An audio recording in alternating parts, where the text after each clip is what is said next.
Така, ами, здравейте! Днес се гледаме на широко. Това видео днеска е с тема натюрморт. Рисувай с мен натюрморт. Може и да си го превърна в рубрика. Добра идея беше. Но преди това искам да ви покажа с какво ще загреем. Защото преди да рисуваме така за повечко време, е хубаво да си направим една разгрявка.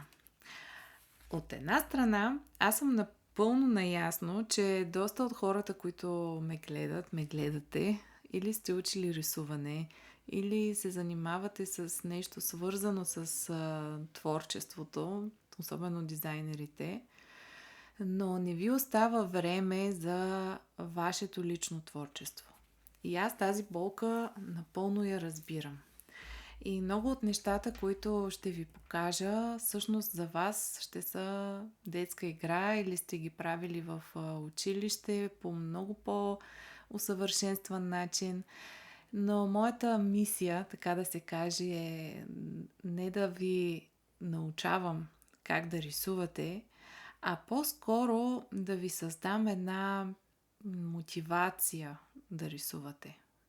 Обръщам се към вече всички останали, които ме гледате, и даже много бих се радвала, как би ми дошло и освежаващо, да споделите съответно какво работите, какви са вашите професии. Нищо твърде конкретно, разбира се. Вашия личен живот не искам да го излагате в публични коментари, но ако така имате желанието да споделите, аз ще съм ви много благодарна. Най-малкото и това е за мен начин да си сверя часовника. Искам да знаете също, че всеки път, когато някой последва страницата ми, аз така поглеждам профила му, защото ми е много интересно всъщност към какъв човек аз съм така намерила общ език. И сега връщам се към загрявката, която ще си направим. Това е един мотив, който доста модерен стана напоследък из арт каналите да се прави. Тези от вас, които са по-наясно, е реално заимства на техниката от нейрографиката. Аз нея все още не съм я разучавала по-подробно, просто ни е дошъл реда, но и той ще дойде. Чакайте малко буст. И защо тази дръскулка се намира в този тефтер? Ами, вижте, ходим насам-натам. Случва се да седим и да чакаме в колата за нещо. И в моя случай аз имах тефтер и химикал, тефтера, в който си пиша записки някакви, нещо, ако трябва да си отбележа, докато съм навън и ми е по-така прегледно да не го правя в телефона си. Имах едно така по-дълго изчакване в колата и реших, че един химикал и малко хартия ми стигат да просто да се разтоваря, защото всъщност се бях и понапрегнала него ден. Така че то ми дойде абсолютно полезно. И вижте, ето, в смисъл може навсякъде да се твори. Не е нужно винаги, както ви казах и миналия път в миналото видео, това, което произведете, да е достойно за рамка в стената. Не, в никакъв случай не е. Затова сега и аз ще си направя още една такава разгрявка, заедно с вас, защото всъщност е доста увлекателно. Може да не ползвате само химикал, може да извадите цветните моливи, разбира се. В случая аз имах само това. За целта на разгрявката ни отварям акрилните фломастери. Ето ги, защото заслужават да влязат в видео вече. Надявам се да не ви затруднявам с материалите, които избирам. В случая може да си вземете и нормален молив, цветни моливи за целта на занятието. Просто каквото ви е най-удобно под ръка. Така. Без да мисля. Трудно ми е просто да си снимам как направо не гледам какво правя. Само да не прекалявам с... Да. Добре. Ето къс единствено ще си довърша завъртулката. Ако искате, може да си добавите и допълнителни произволни форми, ако ще ви допадне повече. И това, което сега правим, е там, където линиите се пресичат, така, започваме да ги заобляме и заглаждаме. Това е доста успокояващо и ние сега даже с вас направо си правим една арт-терапия.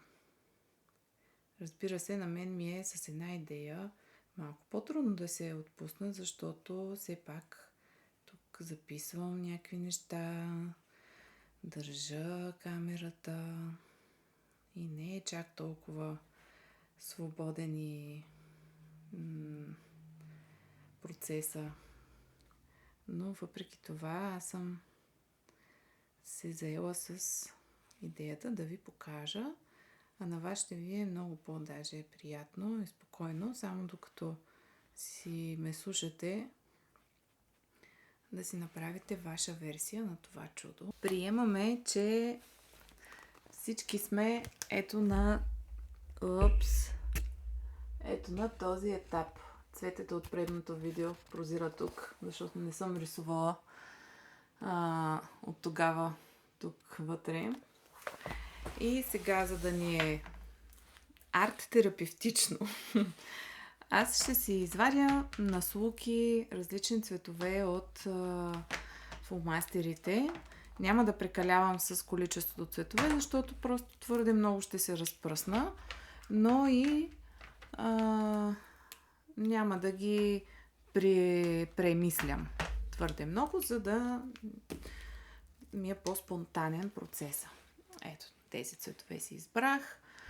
2 вида зелено, лилаво, оранжево и това е някакво златисто. Даже не е златисто, ами розово-кафяво. Съжалявам, не мога да го кажа с най-голяма точност истинския цвят, но да, ще се получи доста приятно. Сигурна съм. Така. Някои хора обичат творческия хаос. Аз обичам творческия ред.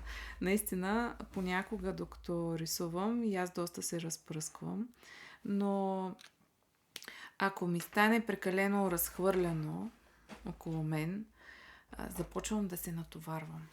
И това ми действа и някакси на мисленето. Ако живея в огромен хаос, започвам да се напрягам и всъщност творческата ми енергия, творческата ми мисъл отива в посока как да подредя, как да го карам в ред всичко това, за да започна вече аз да правя това, което желая и което ми е приятно. Казвам го това, съответно може да имам и съмишленици в тази връзка, което това нещо се отнася всъщност и докато сте на работа и у дома или работите от къщи, както е нашия случай. Да ви апелирам, може би сега е момента, ако ви харесват моите видеа, да ги, даже и още това, да лайквате. Алгоритмите обичат това. Колкото и аз да не обичам да го напомням, всъщност се усещам как, като гледам нещо, което ми хареса, не говорим за видео над 30 секунди, формат, който мен започва всъщност доста да ме облъсква. И съответно това напомняне ми идва на мен полезно, да ударя един палец нагоре или съчете. Така, сега си запълвам аз цветовете. Ето как върви процеса. Всъщност ще се получи нещо доста и абстрактно, но и лицеприятно. Аз много го харесах това упражнение и затова реших в колата, докато бях, да направя още една проба. И дори само с химикал пак се получи добре, защото пък с химикала можем да си правим различни щрихи и по този начин да да има разлика между различните сегменти тук. Все пак може да ме спирате от време на време, на пауза или не. Или пък от друга страна да ви стоя за фон, защото понякога много хубави и полезни неща гледаме и слушаме, но не можем да ги приложим на момента. Обаче пък мисълта за тях, идеята, когато остане, тя е просто в режим на готовност да бъде опитана в подходящия момент. Да рисуваш за удоволствие не означава просто да се опитваш, нали, да ставаш добър художник и така. За мен всъщност е и начин да подобря творческото си мислене и в други аспекти от живота. Просто възникват ситуации, в които да сме изобретателни, да можем да измислим вариант за нещо и да сме полезни, е много важно. И рисуването, според мен, изобщо всякакъв вид творческа дейност, помага тези ситуации да се получат в наша полза, да дадем добрия вариант за нещата, да направим така, че дори ако е било трудна ситуация, да излезем от нея или всъщност да не се стресираме чак толкова от тази ситуация. То не става от разде. И аз все още се уча на това, да не изпадам в паника, ако нещо сложно се случи, защото, както се казва, ако има нещо, с което не можем да се справим, то Бог или космосът нямаше да ни го прати. Чрез творчеството можем и да си, освен тази изобретателност и контрола върху емоциите, можем да си позволим, защото всъщност чрез творчеството ние канализираме навън излишните емоции, които ни затлачват, които даже не сме знаели, че живеят в нас и то живеят без да плащат наем, без да правят нещо добро за нас. И ако си даваме възможност да ги изведем навън, какво по-добро от това? Аз така започнах да рисувам почти ежедневно, когато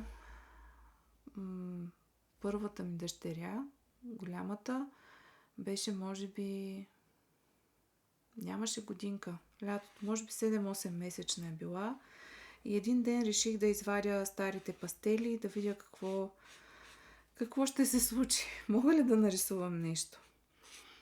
И се оказа, че аз се природих буквално, защото бях спряла да рисувам, защото се не ми стигаше времето или силите, или околната среда не ми беше така, както бих си я мечтала да бъде, за да седна аз и да се насладя максимално. Но се научих да импровизирам и дори в кратките час или ако имам късмет 2, започнах всъщност да загърбвам пералнята и печката, да отварям скицника и да запълвам него. Там да инвестирам своето време, защото всъщност това е инвестиция в мен самата. И ако вие така си давате възможности различни, по различно време, на различно място, те после ви се връщат. Ето е моята дърскулка. Може и на така, може всякак. Може дори ако ви се занимава и ви е харесало, да си удължите малко удоволствието, да сложите разни точки, чертички, допълнителни завъртулки, без значение. Ще го направите още по-забавно и както казах, че това не са неща, които да сложите на стената. Всъщност нещо такова абстрактно, според мен не би стояло никак лошо в една рамчица на стената. и ще си помните най-малкото чувството, докато сте го рисували. Какво по-готино от това? Така, загряхме, нали? Отгръщам към следващата страница и ще преминем... И ще преминем варненският акцент. Здраво напира понякога. Трудно е да се спре. Кръвта вода не става. Както и да е. Наместваме прическата и взимам камерата, за да ви покажа какъв натюрморт съм ви приготвила. Това е една ваза с порцеланови цветя, които аз много обичам. Взех назаем от децата едно мече. И понеже сега пия кафе, тук сложих друг статист. Все пак и мечето да си пине малко кафенце пък. Няма да крия, че доста време се двумих с какво да го нарисуваме този натюрморт. И в момента, може би, така не искам да ви натоварвам с водните бои, защото там включва да си набавиш хубава четка, вода, водните бои, акварела, самия той. И може би за някой друг път, аз го имам и в отделно видео. Ето тези акварелни бои. Препоръчвам ви ги. Не съм спонсорирана на Невска палитра. Имат наситен цвят. Не са като нещо, което ще си купиш от Джамбо или Пепко. И с такива рисувам покрай децата. И наистина виждам разликата, която не ми харесва. Наистина. Сега ще ви инфлуенсна и с маслени пастели. С тях ще си нарисуваме натюрморта. Днес вадя малко по-тежката артилерия. Не няколко цвята, които имам в кутийка за джоба, ами в малко по-пълен комплект. Но най-напред, тук имам ливче, ще си скицирам натюрморта върху листа. Аз не ви обвързвам да гледате по моята снимка. И даже сега това, което ще направя, ще е всъщност малко по-странично. От друг ъгъл да си представим, че сме в една голяма стая и по средата ни е сложен този натюрморт и всеки от своята гледна точка го пресъздава, като в едно наистина така училище, но дано това не донесе на някои лоши спомени. Малко ще отдалеча камерата. Така. Аз сега ще гледам натам. Да направим това, което виждам. Може би трябваше по-голям лист да избера. Тук също е един момент, в който да си решите дали на А3 или на А4 ще работите. Като показвам бързата ми скица. Сега ще си отцветя мечето. Даже леко съжалявам, че не го направих малко по-алтернативно. Може би не е съвсем късно. Това, което може да ви допадне, когато рисувате нещо, е да не спазвате непременно същите цветове, като в оригиналите, които примерно са на вашето внимание. Да си направите някаква си ваша алтернативна вселена, дори да ги наречем. Където небето е лилаво и цветята са, всъщност те цветята и без това са си всякакви цветове, така че те не са най-удачният пример в случая. Ето, започват цветовете да идват насам. Така. Още малко. Имаме няколко мака. Аз не искам да ги пропускам, защото много ги харесвам. И сезонът им вече е Много близо, чука на вратата. Небесно синьо. Интересно. Може би си небесно синьо. Няма лошо. Меченцето се почерпи от небесно синия цвят. Ето, показвам, за да не става видеото твърде еднообразно, как аз гледам надолу и си говоря. Така.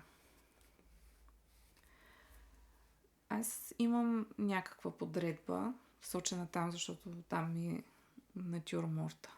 Но не е задължително да я следвам едно към едно. Аз се възхищавам, разбира се, на хората, които могат да го правят, защото зад това нещо не стои само талант. Бъдете сигурни. Стои много упорство, много труд, страшно много часове. Страшно много часове в рисуване на много неща, каквото се сетите.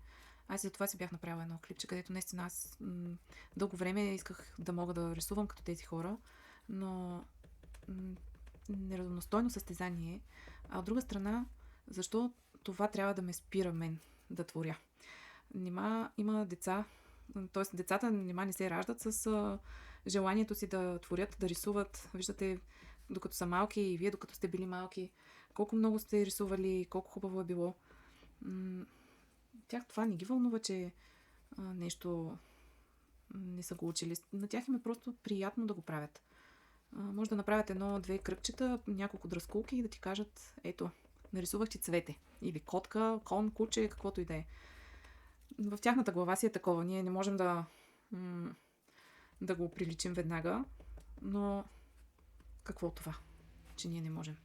Те са си направили удоволствието, сътворили са нещо и са си позволили да бъдат себе си. Това е. Да си позволяваме по-често да бъдем себе си, защото когато потискаме нашето истинско аз, начина по който се смеем, начина по който говорим, да искаме да сме такива или онакива заради някой и рано или късно това нещо много натежава. И аз съм го изпитвала, разбира се. Даже не знам има ли човек, който да не е минал през някаква форма на това усещане. И много е тъжно, че не се е налагало, но може би е и човешко. Не знам, може да споделите. Много ще се радвам, ако така от време на време по нещата, които ви нацеля, или как да кажа, темите, които засягаме, ще ми е интересно и на вас какво ви е интересно. Ето аз сега си правя подложката на натюрморта с синя мечка. С боичките, всъщност, с акварела ще също стане много интересно. Но нищо сега. Продължаваме напред. С този мечок и тази прекрасна ваза, с тези прекрасни цветя. Понякога се усещам, че звуча като някоя фея. Всичко е толкова прекрасно и невероятно и съвършено, но аз съм напълно ясно, че не винаги е такова. Може да се чувстваме така, но се опитвам и аз самата да ценя тези малки неща, които правят живота ни по-цветен, по-красив, по-разнообразен. Хората, които също помагат за това. И по този начин се одухотворявам. Това ми е глагола, който всъщност ми идва. И ми дава така един заряд за още от същото. Защото то се оказва моето. Така. Понеже съм, не знам как се казва, не че максималист, но ми е трудно да оставям така празен лист. Особено като композицията предразполага за още нещо. И това още нещо ще се взема едно такова зелено, въпреки че няма нищо общо с стената ми. Виждате, половината неща нямат нищо общо с снимката от по-рано. И това искам да ви покажа, че когато рисувате за вас и за вашето лично удоволствие, защото трябва да е едно към едно с каквото и да е. Не е поръчка за някой, никой няма да разочаровате. Може да впечатлите някой, пак не е задължително, но ще си остане вашето лично преживяване. Така, ето този цвят ще добавя за фон. И той може би няма да е най-правилния. Най-вероятно не е. И пак, какво от това? Че не е. Да направим ето тук в ефир. Включваме и другата камера. да се види какво рисувам, защото много нагласи, много неща. Така. И ви показвам успоредно тук какво се случва. Не е толкова лоша комбинацията. Аз мисля, че тези пастели не знам как, но всички с всички си взаимодействат чудесно на лист. Просто някакси много ми е трудно да направя грешната комбинация с тях. Ама наистина ми е много трудно. И може би това е добре. Да видим, записали се нещо. Да. Да. Може би това е точно идеалното за нас. Затова ви ги препоръчвам. Те са на Монгио, се казват. Марката. Къде ли оставих капака? Ето го. Сега ще покажем едно капаче. Тези. Ако искате, ще ви сложа. Ако искате, погледнете описанието на видеото. За YouTube става въпрос. Там ще сложа линк към Озон, защото аз оттам съм си ги купувала. Разбира се, не е спонсорирано това. Тази реклама, Озон, ако искат да се самосезират, няма проблем. Но да. За момента ви препоръчвам все неща, които аз самата си купувам, за да творя у дома. Или на пейка, или в колата, или на поляна, или докато знаете, че може би пред кабинета на някой ще... Айде да не е се доктора, ама може и при нотариуса да е, или за някакъв масаж, който няма лошо да си подарите. Ако трябва да изчакате, да кажем, знаете, че поне 10 минути ще прекарате там.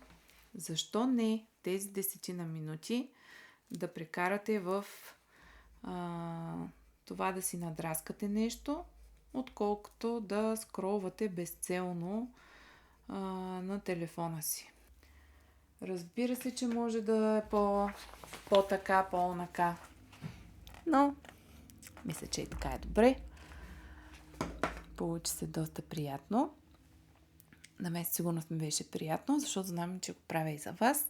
И все някой ще успея да мотивирам, да вдъхновя, да нарисува нещо, да сътвори нещо различно от това, което прави примерно на работа. Защото, както казах, разликата е огромна. Оценявам момента и че понякога просто не ни стига време в житейски смисъл, а и също и енергия, защото енергията е много важна. Да, на края на деня често сме скапани и нещата в домакинството, всичко си иска времето. Оценявам го, затова не казвам, че пък трябва абсолютно всеки ден по цял час вечер след работа да рисувате, но ако може така да си планирате, че примерно утре като се прибера няма да е нужно да домакинствам или нямаме излизане някакво конкретно или каквото и да е и домашните, т.е. хората вкъщи да са наясно, че ми трябва малко време за мен. Или другия вариант е всъщност това време да го направите заедно.